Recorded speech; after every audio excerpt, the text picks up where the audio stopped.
स्वागत है आपका अनजान चैनल पर, जहां हम आपको ले चलते हैं उन रहस्यमय और खौफनाक कहानियों की दुनिया में जो न सिर्फ आपके होश उड़ा देंगी बल्कि आपके मन में कई सवाल भी छोड़ जाएंगी। यहाँ आपको मिलेगा वह डर जो आपके दिल को दहला दे, वह रहस्य जो आपको सोचने पर मजबूर कर दे। आजमा कर देखिए, क्या आप इन अजनबी घटनाओं का सामना कर पाएंगे या फिर आपके भीतर भी वही डर समा जाएगा जो हमारे इन कहानियों में छुपा है। तो क्या आप तैयार हैं? क्योंकि इस बार अनजान आपको लेकर जाएगा एक और अनजानी यात्रा पर, जहां हर कोने में खौफ और हर आवाज में रहस्य छुपा हुआ है। आइए आजमाइए और महसूस कीजिए वह डर जो आपके दिल को छू जाए। मैं आपको एक भयावह कहानी सुनाने जा रहा हूं, जिसमें ट्रिपल सस्पेंस है। यह कहानी आपको एक ऐसे शहर में ले जाएगी जो अत्यधिक रहस्यमय और खतरनाक है। शहर का नाम था रावणपुर। यह शहर एक पहाड़ी क्षेत्र में बसा हुआ था और इसके चारों ओर घने जंगल थे। शहर के लोग अच्छे और मित्रवत थे, लेकिन शहर में एक अजीब सी बात थी। वहाँ के लोग रात में बाहर नहीं निकलते थे और न ही वे शहर के बाहर जाने की हिम्मत करते थे। एक दिन एक युवक नाम रोहन शहर में आया। वह शहर के बारे में जानने के लिए उत्सुक था और उसने शहर के लोगों से बात करनी शुरू की। लेकिन जब वह शहर के बारे में पूछताछ करने लगा तो लोग उसे शहर के बारे में बात करने से मना करने लगे। रोहन को यह बात अजीब लगी और उसने शहर के बारे में और जानने का फैसला किया। वह शहर के बाहर जाने के लिए तैयार हो गया और उसने अपने आप को खतरे में डाल दिया। रोहन शहर के बाहर गया और उसने एक अजीब सी जगह देखी। वहां एक पुराना मकान था जो लगभग तबाह हो गया था। मकान की खिड़कियां टूटी हुई थीं और दीवारों पर गहरे खरोंचों के निशान थे। दरवाजे के पास लगे पुराने लाल रंग के पर्दे हवा में धीरे धीरे लहरा रहे थे, मानो किसी ने अभी अभी उन्हें छुआ हो। रोहन ने मकान के अंदर जाने का फैसला किया और उसने दरवाजा खोल दिया।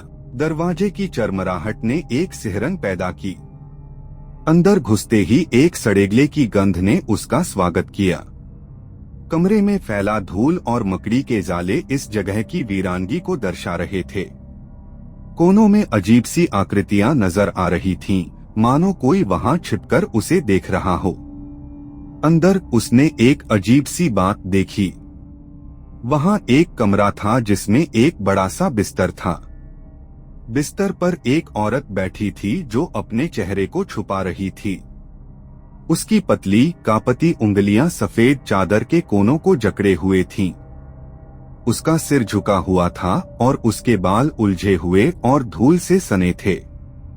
रोहन को यह बात अजीब लगी और उसने औरत से बात करनी शुरू की। आप यहाँ कौन हैं? क्या आपको मेरी मदद चाहिए? उसने धीमी आवाज में पूछा। लेकिन जब उसने औरत से पूछा कि वह कौन है और वह यहाँ क्यों है, तो औरत ने कोई जवाब नहीं दिया। उसकी सांसें तेज हो रही थीं, जैसे किसी अनजान भय ने उसे जकड़ रखा हो।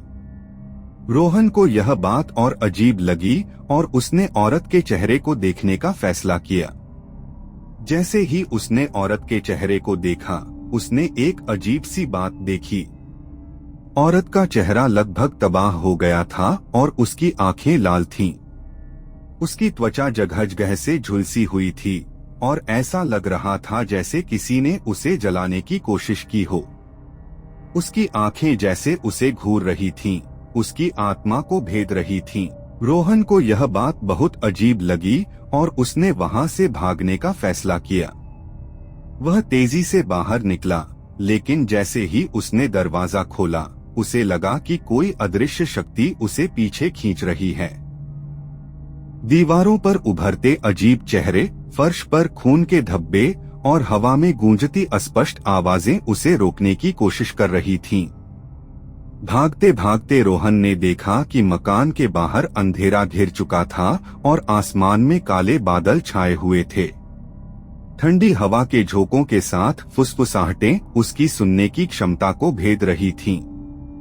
वह किसी तरह खुद को समेटता हुआ जंगल की ओर भागा, लेकिन उसके पीछे आती वे रहस्यमय परछाइयां अब भी उसका पीछा कर रही थीं।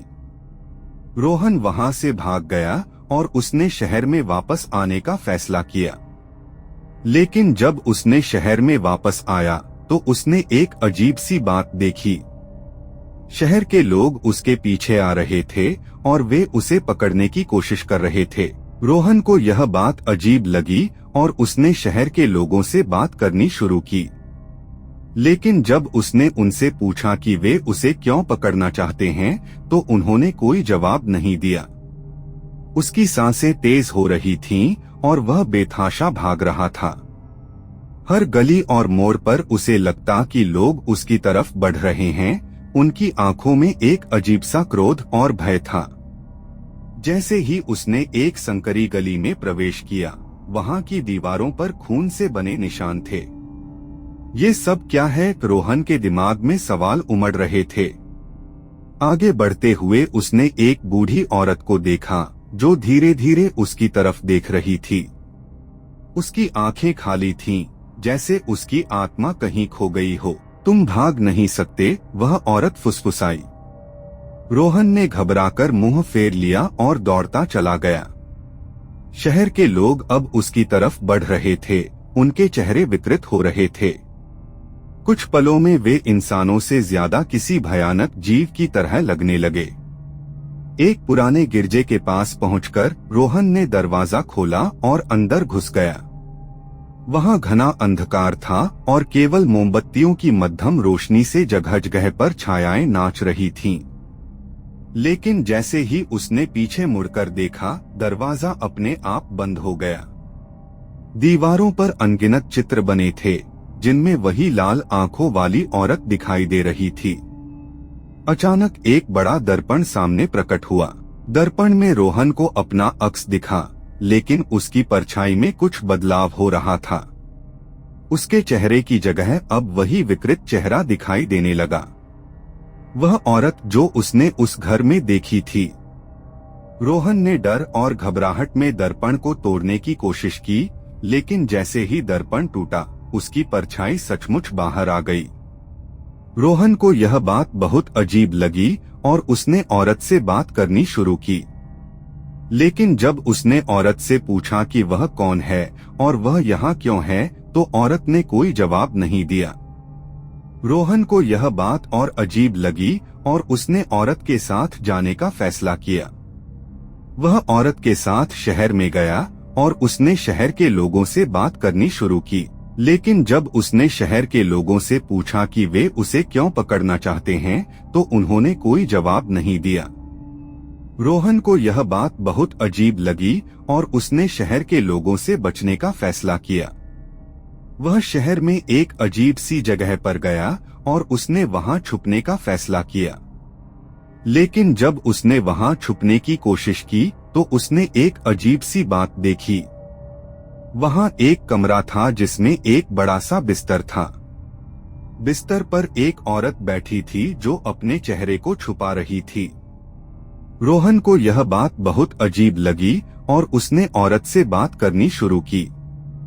लेकिन जब उसने औरत से पूछा कि वह कौन है और वह यहाँ क्यों है, तो औरत ने कोई जवाब नहीं दिया। अचानक रोहन ने देखा कि कमरे में एक कोने में एक पुराना लकड़ी का संदूक पड़ा था। उत्सुकता से उसने उसे खोलने की कोशिश की, लेकिन वह बंद था। तभी उसे लगा कि कोई उसे देख रहा है। जब उसने पीछे मुड़कर देखा, तो वहां कोई नहीं था, पर उसकी परछाई दीवार पर कुछ अलग सी लग रही थी, मानो वह उसकी परछाई न होकर किसी और की हो। डरते डरते रोहन ने फिर से दर्पण की ओर देखा। अब दर्पण में वही औरत खड़ी थी, लेकिन उसके चेहरे पर डरावनी मुस्कान थी। उसकी आंखें काली हो चुकी थीं और उसके होठों पर खून की बूंदें थीं। रोहन घबरा गया और पीछे हटने लगा, लेकिन तभी उसे लगा कि उसके कंधे पर किसी का हाथ है। जब उसने मुड़कर देखा, तो वह वही औरत थी जो अब उसके सामने खड़ी थी। तुम यहाँ क्यों आए हो? औरत की आवाज गूंजने लगी, जैसे वह हर कोने से आ रही हो। रोहन ने जवाब देने की कोशिश की, लेकिन उसके शब्द गले में ही अटक गए। तभी कमरे में पड़ी घड़ी की टिक टिक तेज होने लगी और अचानक सब कुछ शांत हो गया। अब रोहन को यह एहसास होने लगा कि यह शहर कोई साधारण जगह नहीं है। यहाँ कुछ ऐसा रहस्य छुपा है जो उसे खींच लाया है। हर कदम पर सस्पेंस बढ़ता जा रहा था और रोहन को समझ नहीं आ रहा था कि इस डरावनी पहेली से कैसे बाहर निकले। उसने ठान लिया कि अब वह इस रहस्य की गहराई तक जाएगा, चाहे जो भी हो। जैसे ही रोहन ने कमरे से बाहर कदम रखा, उसे गलियारे में एक और दरवाजा दिखा, जो धीरे धीरे खुद ब खुद खुल रहा था। अंदर घना अंधेरा था और एक धीमी सरसराहट की आवाज आ रही थी।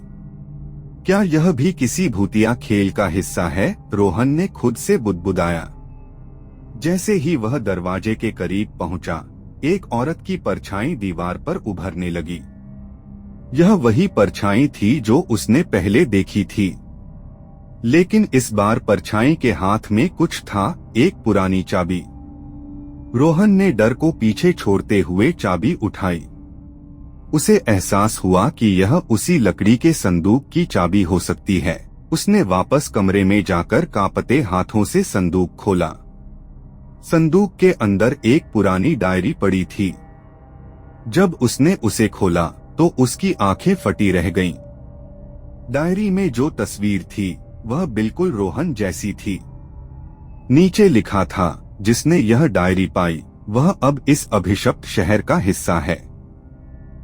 भागने की कोई कोशिश मत करना। डर और हैरानी के बीच रोहन ने तय कर लिया, अब उसे हर हाल में इस रहस्य को सुलझाना होगा, चाहे इसके लिए कितनी भी कीमत चुकानी पड़े। तभी एक और पेज गिरा, जिसमें लिखा था, जो भी इस शहर की हकीकत जानने की कोशिश करेगा, उसे अपने अतीत का सामना करना होगा। तुम अब अकेले नहीं हो। रोहन ने महसूस किया कि उसके पीछे फिर वही सरसराहट है।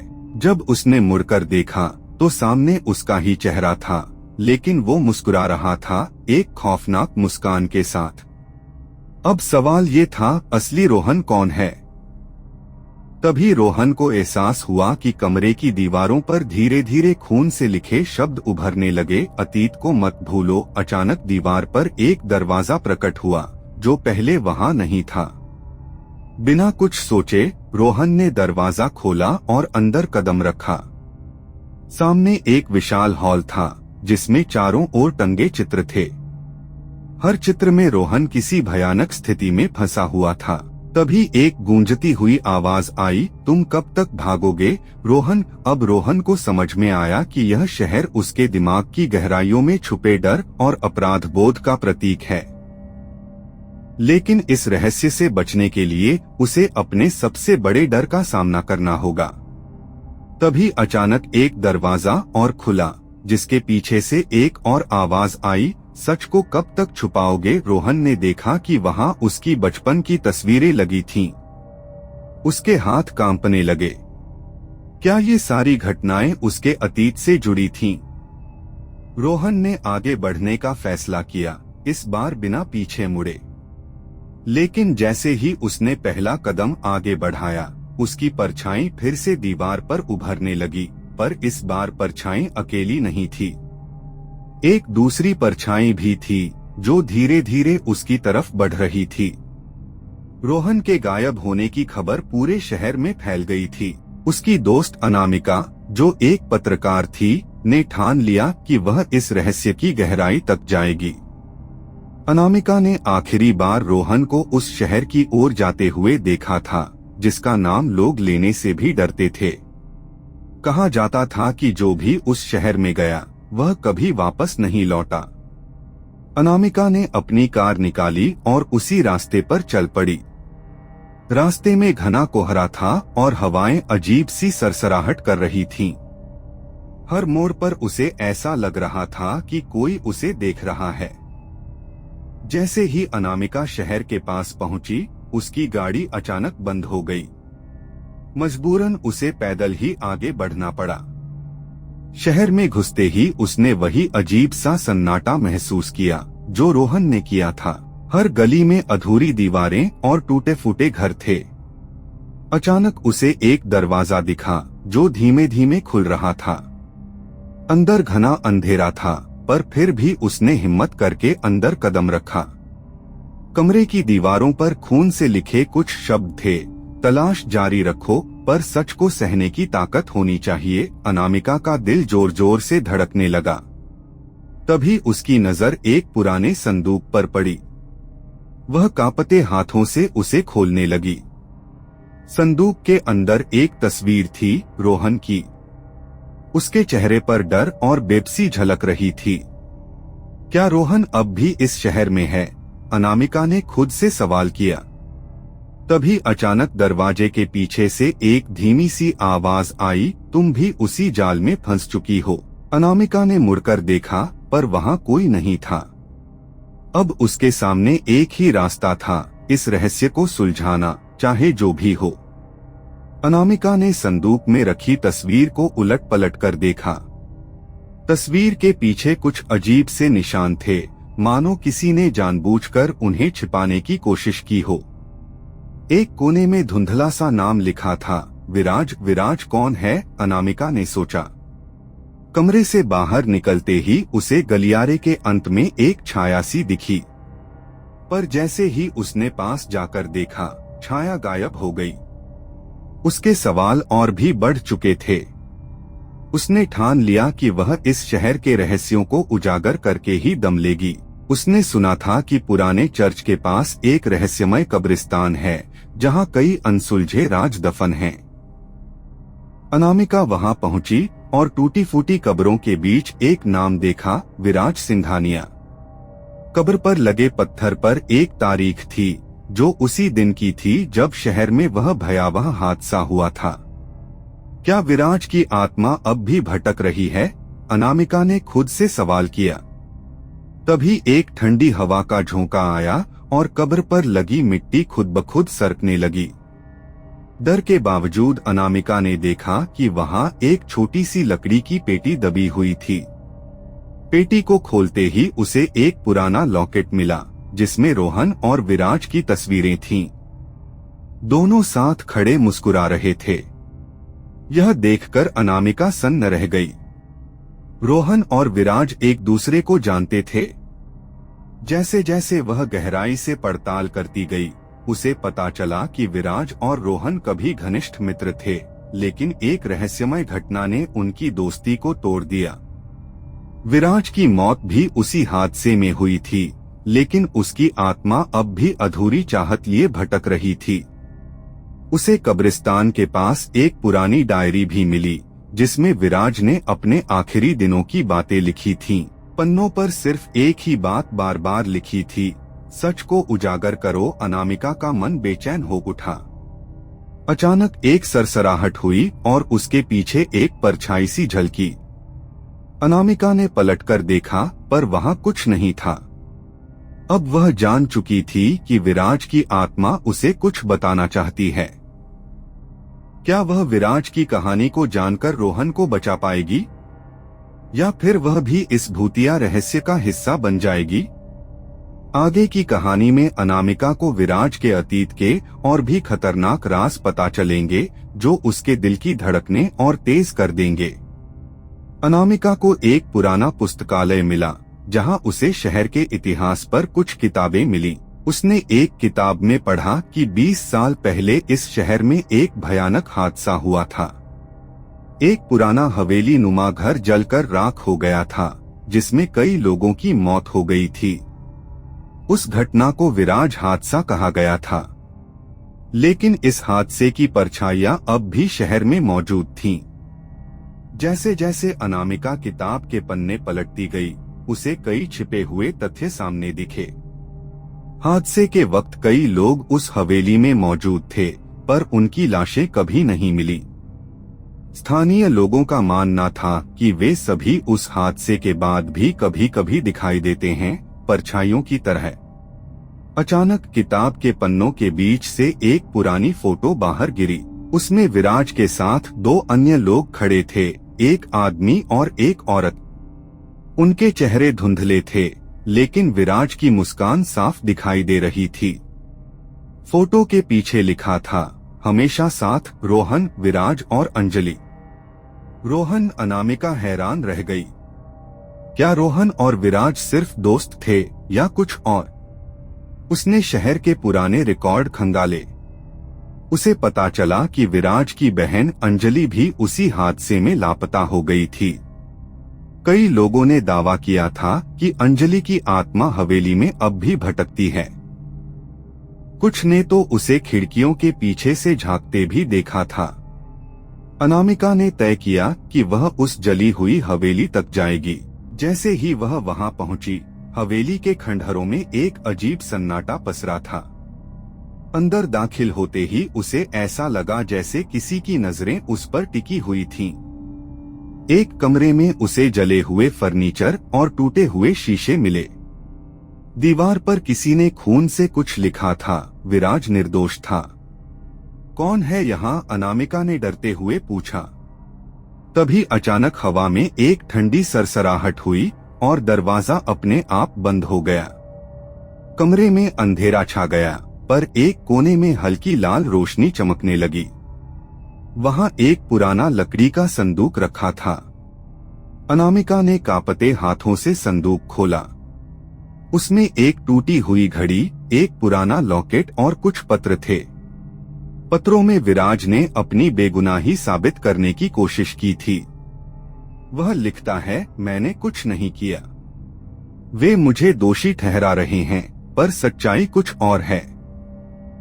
तभी अचानक अनामिका को अपने पीछे किसी की मौजूदगी का एहसास हुआ। जैसे ही उसने पलटकर देखा, एक छाया तेजी से गायब हो गई। अब अनामिका को एहसास हो चुका था कि विराज की आत्मा अब भी न्याय की तलाश में है। क्या अनामिका सच को सामने ला पाएगी, या फिर यह हवेली उसके डर का अंत बन जाएगी? रात के अंधेरे में अनामिका को किसी के कदमों की आहट सुनाई दी। वह डरते डरते खिड़की से झांकी, पर वहां कोई नहीं था। अचानक उसका फोन बजा। स्क्रीन पर कोई नंबर नहीं था। जब उसने कॉल उठाया तो एक अजनबी आवाज बोली, रोहन तुम्हारी तलाश में है, पर क्या तुम उसे बचा पाओगी? अब अनामिका को एहसास हुआ कि यह सिर्फ एक सामान्य गुमशुदगी का मामला नहीं है। वह एक ऐसी खौफनाक साजिश में फंस चुकी थी जिससे बाहर निकलना नामुमकिन लगता था। फोन कटते ही कमरे में अजीब सी सरसराहट गूंजने लगी। खिड़की के शीशे पर किसी ने उंगलियों से लिखा, सच सामने लाओ। अनामिका के रोंगटे खड़े हो गए।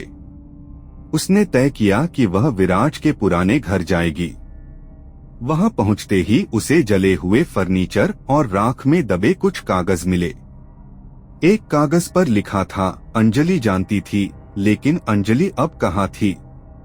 तभी घर के कोने में उसे एक आवाज सुनाई दी, जैसे कोई फुसफुसा रहा हो। अनामिका उसने सुना। वह डर के मारे पीछे हटी, लेकिन आवाज अब भी जारी थी। तभी दरवाजे के पीछे एक परछाई झलकी और उसी पल सामने की खिड़की अचानक खुल गई। हवा में फिर वही शब्द गूंजे, सच सामने लाओ। क्या अनामिका इस साजिश की गहराइयों तक पहुंच पाएगी, या फिर वह भी इसी रहस्यमयी खेल का हिस्सा बन जाएगी? आगे क्या होगा, जानने के लिए पढ़ते रहिए। अगली सुबह अनामिका ने तस्वीर को और ध्यान से देखा। तस्वीर के पीछे एक धुंधला सा पता था, साइलेंट वुड्स, ब्लॉक 13। यह शहर के बाहर स्थित एक डरावना जंगल था, जिसके बारे में कहा जाता था कि वहां जाने वाला कभी लौटकर नहीं आता। अनामिका ने हिम्मत जुटाई और जंगल की ओर निकल पड़ी। रास्ते में उसे एक टूटी फूटी गाड़ी दिखी, जिसकी सीट पर एक पुरानी डायरी पड़ी थी। डायरी पर लिखा था, रोहन की आखिरी तलाश। पन्नों को पलटते ही उसे कई डरावनी कहानियां और अधूरी चिट्ठियां मिलीं, जो उस साजिश का हिस्सा लग रही थीं। जंगल में आगे बढ़ते ही अनामिका को ऐसा महसूस हुआ जैसे कोई उसकी निगरानी कर रहा हो। हवा में फुसफुसाहटें गूंजने लगीं और पेड़ों के पीछे से कुछ परछाइयां दिखने लगीं। तभी उसे सामने एक झोपड़ी दिखी। झोपड़ी के दरवाजे पर वही खून से लिखे शब्द थे, तलाश जारी रखो। झोपड़ी के अंदर दाखिल होते ही अनामिका ने देखा कि वहां दीवारों पर अजीब सी आकृतियां बनी हुई थीं। बीच में एक टूटा हुआ दर्पण रखा था और उसके सामने एक पत्र पड़ा था। पत्र में लिखा था, जो सच जानता है वो यहाँ से कभी नहीं बचता। तभी उसे किसी की धीमी हंसी सुनाई दी। जैसे ही अनामिका ने पत्र को उठाया, दरवाजा अपने आप बंद हो गया। सामने अचानक एक परछाई उभरी, विराज। उसका चेहरा जला हुआ था, आंखों में गहरी नफरत थी। उसने कहा, तुम भी उसी गलती को दोहरा रही हो। अनामिका कांपने लगी, पर उसने हिम्मत जुटाई और पूछा, रोहन कहाँ है? विराज ने बस इतना कहा, तुम्हारा समय भी खत्म हो रहा है, और फिर वह गायब हो गया। अनामिका अब समझ चुकी थी कि रोहन को बचाने के लिए उसे इस साजिश की गहराई तक जाना होगा। आगे की कहानी में अनामिका को विराज के भूतिया अतीत का सामना करना पड़ेगा। क्या वह समय रहते रोहन को ढूंढ पाएगी, या फिर वह भी इस साजिश का शिकार हो जाएगी? हर मोड़ पर बढ़ता सस्पेंस, अनामिका की डरावनी यात्रा और रोहन को बचाने की उसकी जिद्दत, ये सब मिलकर एक रोमांचक और दिल दहला देने वाली कहानी बुनेंगे। आगे पढ़ते रहिए, कहानी अभी बाकी है। यह कहानी अभी भी जारी है और आगे भी जारी रहेगी। कृपया ध्यान दें कि यह कहानी एक भयावह कहानी है और इसमें ट्रिपल सस्पेंस है। यह कहानी आपको एक ऐसे शहर में ले जाएगी जो अत्यधिक रहस्यमय और खतरनाक है।